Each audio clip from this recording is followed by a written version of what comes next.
Lebih dari 8 miliar ton sampah plastik menumpuk di seluruh dunia. Bahkan 177 triliun kepingannya mengambang di seluruh laut global. Para ilmuwan mencari-cari dan berlomba-lomba untuk menemukan solusi dari polusi limbah plastik ini. Dan belakangan ini baru saja ditemukan suatu inovasi dari sumber daya alam yang dapat menggantikan plastik. Penasaran? Simak terus videonya. Halo semuanya, selamat datang di podcast saya. Salam kenal, nama saya Hafida Balkis dari SMA Negeri 2 Tenggarang Seberang.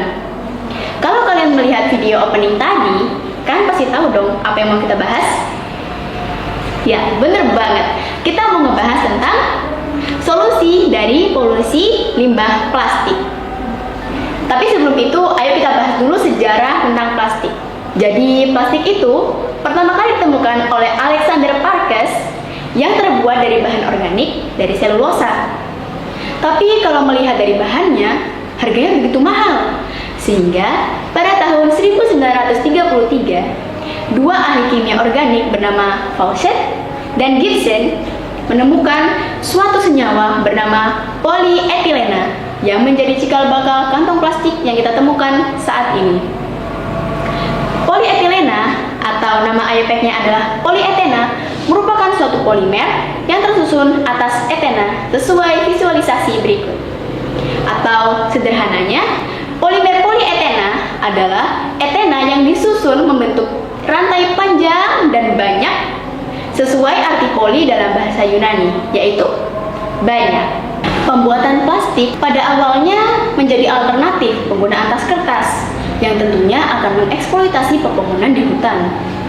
Namun, karena harganya yang cenderung murah, masyarakat pun cenderung menggunakannya hanya sekali pakai. Dan apa akibatnya? Terjadilah penumpukan sampah plastik di dunia. Padahal, polietena ini perlu waktu ratusan tahun untuk terurai. Nah, dengan melihat kondisi tersebut, banyak ilmuwan yang berlomba-lomba untuk mencari solusi dari permasalahan ini. Nah, seperti yang saya bilang di opening tadi, kalau di saat ini, ilmuwan menemukan suatu potensi dari sumber daya alam yang dapat berpotensi menjadi pengganti plastik. Sumber daya alam itu adalah mikroalga. Mikroalga adalah suatu inovasi produk terbarukan berbahan dasar kimia. Tapi kalian tahu nggak sih apa itu produk terbarukan? Oke, kalau gitu aku kasih tahu ya. Jadi, produk terbarukan itu adalah suatu produk yang dihasilkan dari suatu sumber daya yang dapat diperbaharui secara alami dalam waktu relatif singkat. Atau secara sederhana gini deh, ketika sumber daya alam itu digunakan, ia dapat dihasilkan atau tumbuh lagi dalam waktu yang cepat, sehingga tidak menyebabkan kerusakan lingkungan, meminimalisir penipisan sumber daya alam, serta menjaga kestabilan ekosistem jangka panjang. Mikroalga ini bisa diolah secara ilmiah untuk menghasilkan suatu hal yang bermanfaat. Yang pertama, menjadi bahan bakar. Nah, mereka ini bisa menjadi bahan bakar dengan cara mengekstraksi proses fotosintesis.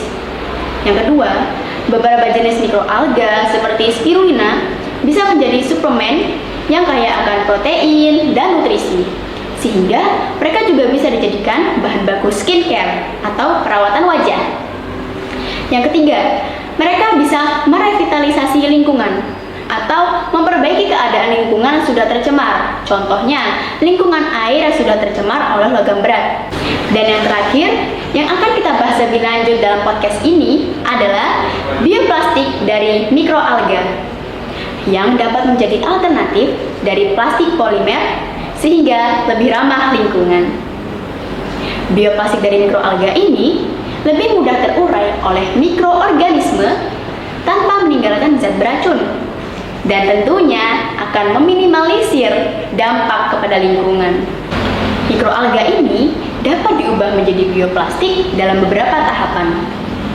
Jadi, pertama-tama, biomasa atau komponen dalam mikroalga diekstraksi untuk mendapatkan komponen yang dibutuhkan, seperti pati atau polisakarida. Setelah komponen itu didapatkan, mereka difermentasi oleh mikroorganisme tertentu untuk mendapatkan senyawa yang dibutuhkan dalam pembentukan polimer. Senyawa yang dihasilkan dari fermentasi kemudian dipolimerisasi. Proses polimerisasi ini mengubah molekul-molekul kecil menjadi rantai panjang yang menyerupai struktur plastik. Setelah proses ini, barulah tercipta bioplastik dari mikroalga yang ramah lingkungan dan dapat menjadi alternatif dari plastik konvensional dan dapat didesain sesuai kebutuhan. Saat ini, produksi bioplastik di dunia hanya mencapai 1%. Oleh karena itu, diperlukan peningkatan produksi bioplastik serta sosialisasi kepada masyarakat agar lebih peduli terhadap lingkungan dan beralih menggunakan bioplastik. Agar setidaknya mereka dapat berkontribusi dalam pengurangan limbah plastik konvensional sebagai upaya mengurangi polusi limbah plastik. Gimana nih? Sekarang udah gak penasaran lagi kan tentang solusi dari polusi limbah plastik dengan inovasi bioplastik dari mikroalga?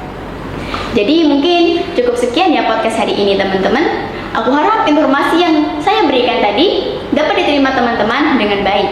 Dan untuk yang terakhir, sebagai generasi muda, saya harap kita semua dapat membawa perubahan yang signifikan bagi masa depan kita menjadi lebih baik. So, see you later guys. Sampai jumpa di podcast selanjutnya.